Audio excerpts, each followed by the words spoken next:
same thing, but I haven't quite got it. When it's people that are close to you and they're not very happy, and you want them to be happy and they're just not being happy, and maybe they're ill or they're in pain or suffering of some sort, and you might be spending all your time with them, how do you stay in the right place and in alignment, even though they're not, even with the conversations you kind of get? Well, first of all, if you're spending all of your time with them, you're screwed.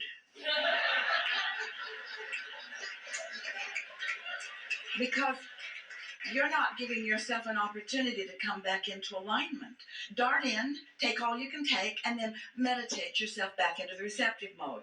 Then dart in, take all that you can take, and then dart out and meditate yourself back into the receptive mode. In other words, why would you ask yourself, especially after the conversation that we just had, why would you ask of yourself to defy the laws of the universe? Why would you say, I have the ability to see you in your sadness and in your unhappiness and it not affect my vibration? That's just not a possible thing.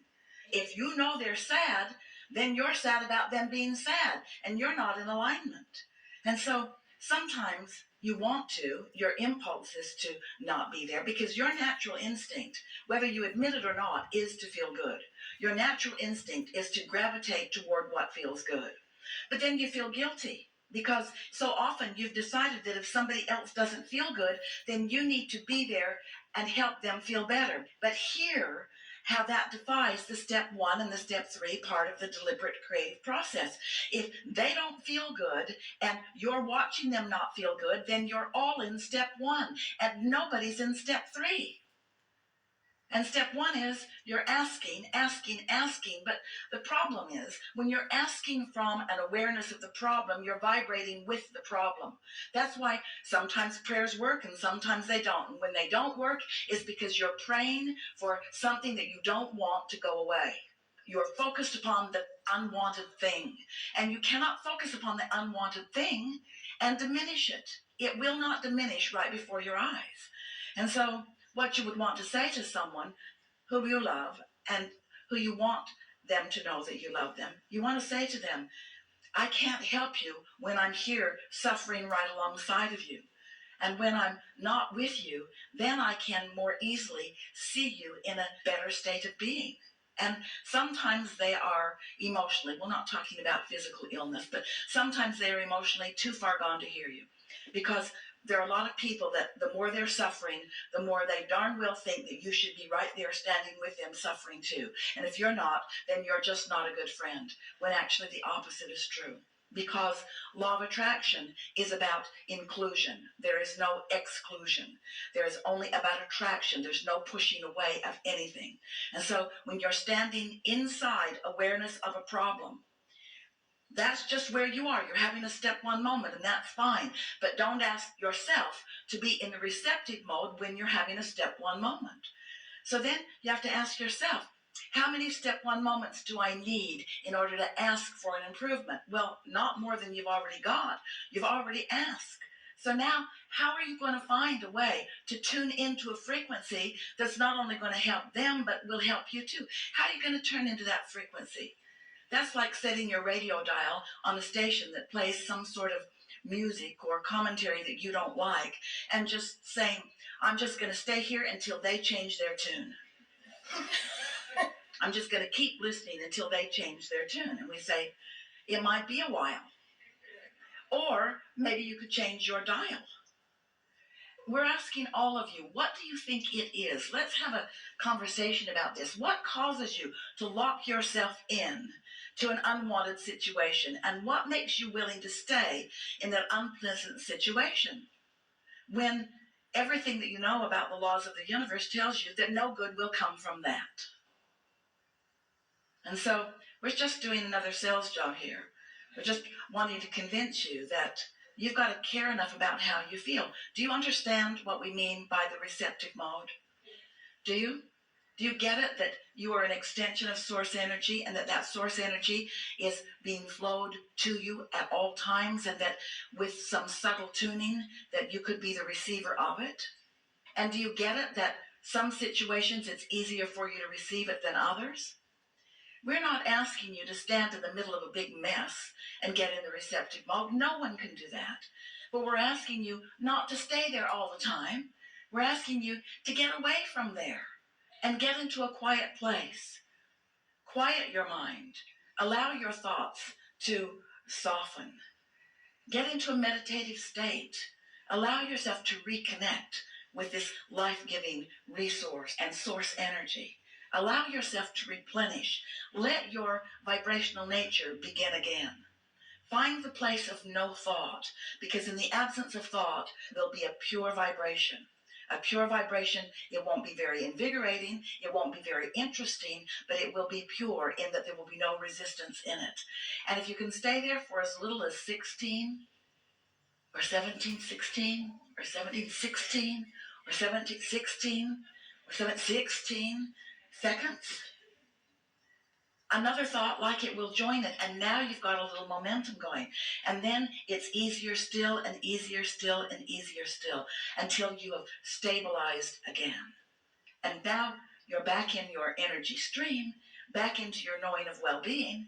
Now life's going to keep coming to you again.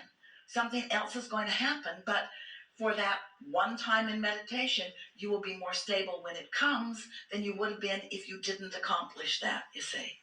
And before you know it, you'll be stable enough that it doesn't matter what's happening, you'll have your sea legs.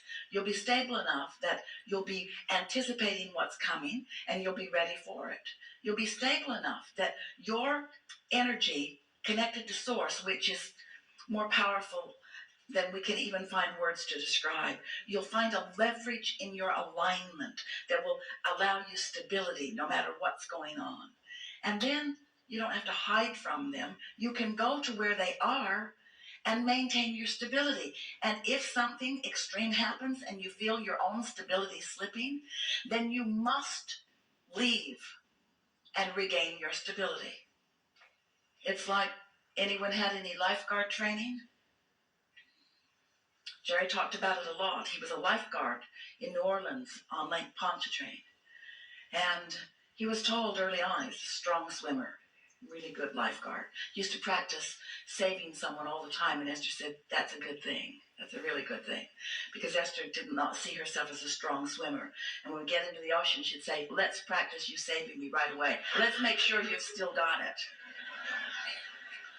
But his instructor said to him, it's important that if you're in the process of saving someone and they're flailing about and they're taking you down, you may have to let them drown. And Jerry said, that's ridiculous. Why would I become a lifeguard and let someone drown? And the lifeguard said, well, then you may not live to save another. Because sometimes the flailing about is enough that you cannot maintain your survival under those conditions. Sometimes you just have to save yourself. Well, we don't want to be that dramatic. Yes, we do. Yes, we do. We want to be every bit that dramatic. If you are not selfish enough to secure your footing in the receptive mode, then you don't have anything to give anyone else anyway. So really, you could develop some very good skills of communication. You could say, I want to stay here, and my old instinct was to stay here because I thought I could make it better. But after this many years of trying to make these situations better and only discovering that I only made them worse, I'm going to take all of my love for you and I'm going to walk out of here right now. And then demonstrate what the aligned you is like and what the not aligned you is like. You might sometimes be the one who's causing the problem. Someone else might be sitting in the chair talking to us about you. Because sometimes there are just things that get you out of balance. But when you are wise enough to know that you are out of balance, say to everyone, I'm out of balance and I'm no good to anyone here. And so if you will excuse me for a little while, I'm going to go off and I'm going to find my balance. And when I do, I'll be back. Then leave and find it and don't come back until you do. And those around you will come to appreciate it because you will demonstrate to them so many things. You will demonstrate to them your awareness of where you are vibrationally. You will demonstrate to them your appreciation of them and your wanting to be of value to them. You will demonstrate to them your ability to come back into alignment after being out of alignment. You will demonstrate to them, especially over time, a very steady course. And you will also demonstrate to them an ability to hold your own in situations that formerly were not that easy for you to hold your own. And it is only under these conditions that you will ever be consistently happy in the world. Because nearly everywhere you look, in every particle of every piece of every piece of every piece of every piece, there is wanted and unwanted. And the more you train yourself to the vibration of wanted, then the nicer experience that you're going to have. So that's the same with everything. When you just ignore the lack, the isness, and you just look at what you want, then all the lack starts to melt away. Precisely, but the operative word here is ignore. Because if you're in the middle of it and there's momentum going, law of attraction will not allow you to ignore it. You're already part of it. And so now you're asking yourself to do an impossible thing. I've got this momentum going, and now all of a sudden I'm just going to change subjects. Have you ever had the experience of deciding that you're going to meditate and then go to meditate and you can't quiet your mind because the momentum is such that you can't quiet your mind? That's why we encourage it earlier in the day rather than later, because there's not so much momentum on so many subjects going. But sometimes it is difficult to quiet your mind, and we want you all to be nicer to yourself. We don't want you to take this conversation as any sort of judgment or criticism of why or what you are doing in the middle of a negative situation.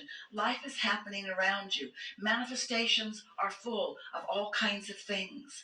But we would like you to be less involved in the manifestations that are already underway and more involved in the manifestations that are in the process of becoming. We would like you to be more aware of what you are doing in terms of the receptive mode and the thoughts that are flowing. You could be so well in the receptive mode that something could be going on with family or friends, something could be going on, and you could walk in the room, and your momentum could be such that if they're not too far gone, you could make a difference just by walking in the room.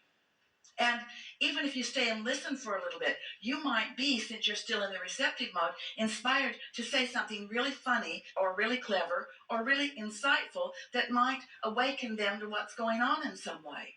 And you might be so on your game that whatever comes back to you, you're ready for that too. We're not suggesting that you have to run and hide all the time. We're just saying if you're not ready to be ready to be ready to be ready, run and hide. But if you're ready to be ready to be ready, then that's where some of the most brilliant, insightful things will come, you see. Sometimes in the middle of a very big problem, and you're the one that has the solution, and they'll look at you like, where did you come from? How were you able to get that solution so easily? And you'll say, because I wasn't in here all wadded up with you and the problem. Solutions come easily to those who aren't all wadded up in the problem. That's why step 1 and step 3 are very far apart steps, with source energy smack dab in the middle, giving you the answers to everything that matters. Helpful? This was a good conversation. Really good. Yeah, really good.